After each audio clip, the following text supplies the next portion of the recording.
The Week in Bible Prophecy, a Prophecy Watchers podcast. So, JB, welcome here to our podcast, and we're talking about different topics, especially related to the preach of rapture. And one of the ones that I think anybody that reads Scripture or is looking to come to, after exegesis, they're studying the Bible, and they come to the plate of understanding that the preach of rapture deals with something called imminency. That's kind of a fancy word for some. What is imminency? How is it connected? What's the biblical background? Yeah, so imminency is a foundational doctrine related to the rapture, and we believe it's clearly taught in Scripture. And it is simply the belief that the rapture could happen at any moment. Doesn't mean it's going to happen at a certain time, or you can pick a date or predict a date, but it means it could happen at any moment, imminency. And a lot of people confuse it with other similar sounding words that aren't the right word, but it's imminency,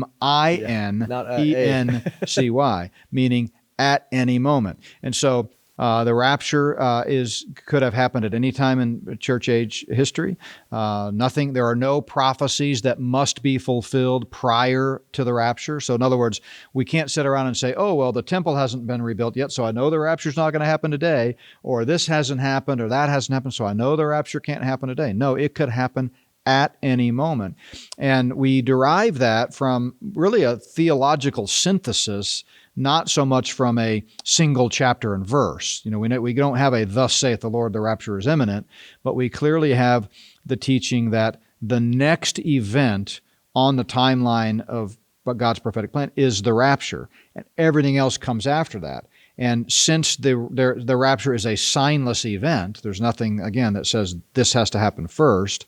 Like, for example, in the back of my book, What Lies Ahead, which is an overview of biblical prophecy, I have an appendix called Sequential Order of End Times Events. Well, what do you think is the number one item on that list? The rapture, right? That's what happens next. And so by definition, it means it could happen at any time because it's a signless event. So there are biblical proofs that we can theologically make the case for. For example, the big one is proving that the church will not face the wrath of God. Step one. Step two, then you prove that the 7-year tribulation in its entirety constitutes the prophetic wrath of God. This is where the pre-wrathers get off. They say, no, parts of the tribulation aren't wrath, and the wrath didn't come in until later.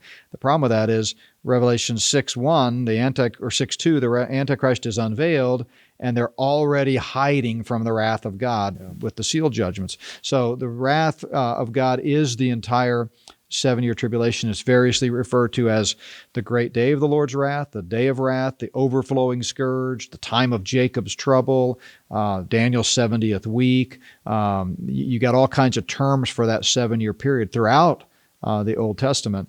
And once you've demonstrated that that's the wrath and that the church doesn't go through the wrath, they've got to be out of here beforehand. So I think it's clearly defensible and taught in Scripture, but it's more of a theological concept. Well, does any of the thief language, you think, contribute either by application or to the idea of a thief coming as a surprise or being at a time of being unknown?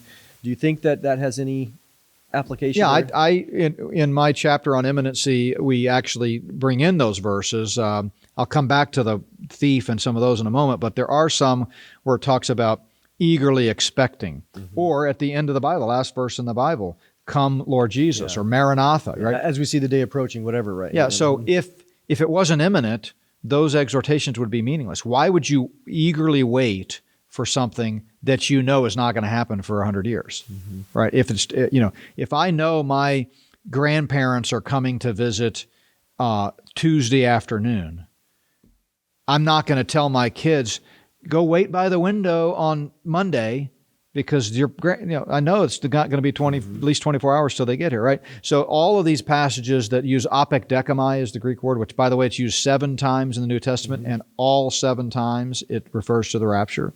So eagerly awaiting implies imminency. It would make no sense otherwise. As far as the watchfulness passages in, for example, the Olivet Discourse, and I know you've studied that.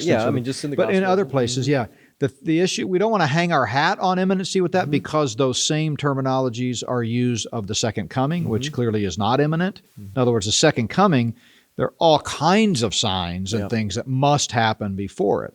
the abomination of desolation being chief among them, Battle of Armageddon, those types of things. So, the exhortation to watchfulness of the second coming is in the context of the fact that it'll be a time of unprecedented deception. And even though Israel should have understood and predicted it and recognized that it's coming, they will still be caught up and misled. So there are different reasons to be enjoined to watchfulness, but clearly the apokdekomai and the eagerly awaiting and some of those passages imply imminence. Yeah, that's kind of where I land too, is in those some of those scriptures that talk about kind of a surprise at an hour you don't expect. Well, I see that as contrary to the second coming, where Jesus says, hey, when you see these things, so that you can kind of see the buildup. But let's go back to something, because I would always trick the church when I would teach on this. Is I'd say, how many of you believe that Jesus can return tomorrow and set up his earthly kingdom? I would say no. No. Yeah. And but they realize, they fail to understand the distinction between the pre-trib rapture, which is imminent, and the second coming, which is well laid out in the sense of, and I go, hey, this is one of the reasons why we recognize that we're taught, or so often, that, hey, Jesus can come back, but he can't come back tomorrow, because otherwise Scripture has to be fulfilled. Absolutely. Yeah, there's a lead up. Clearly, Daniel's 490-year plan, which is the key to understanding Bible prophecy, as Dr. Walvoord would say, has been suspended. And there's a gap between the 483rd year and the start of the 484th year, between the 69th week of years. A Shabua means 7-year period. It can mean a 7-day period, but if you compare Scripture with Scripture, context always determines meaning. And in this context, Daniel was talking about years, talking about 70 years that Jeremiah had prophesied. So he says, no, it's the next 490 years, 70 times 7. So Shabua, it's the same word that's used when who was it? Jacob had to work for Rachel, and he had to work for a Shabua, and then he pulled the old switcheroo, and he had to work for another Shabua, right? Because he got Leah at first. So anyway, I know we're about out of time, but I just wanted to clarify that 70th week of Daniel, the Daniel 9 itself demands a gap of time. We don't come back and put that in it. There's clearly after this, some things will happen, and then after that, the peace treaty will be signed. So that has to be fulfilled. So you're right. The second coming is by no means imminent. We know when it's going to happen, but yet many Jews will still be caught off guard, just like they were in the first century. But the rapture is absolutely imminent, which is why we're told to be watching. I always think in terms of, if you were a Jewish person, maybe not in the church, whatever, but understanding some new covenant theology, New Testament theology, that between 70 AD and 1948, you'd be like, because there's this gap where there's no Israel. The temple's obviously been gone, but once in that period, I always call it like a gap period, not for the rapture, because the rapture could happen in there, but in the sense of your excitement, you'd be like, well, I can't be excited when I'm living in 1860. Or even 1720, because there's no Israel, there's no temple, but yet you read it and you're like, wow, who knows when this is going to happen? Yeah. So we recognize that the distinction has to be there between the second coming and the rapture. Yeah, no question. Yeah, and boy, 1948 was open the doors, exciting time, and 67. So all right. And 67. This is great. Everything that we're doing at Prophecy Watchers is vital, because Bible prophecy is coming to pass right before our eyes.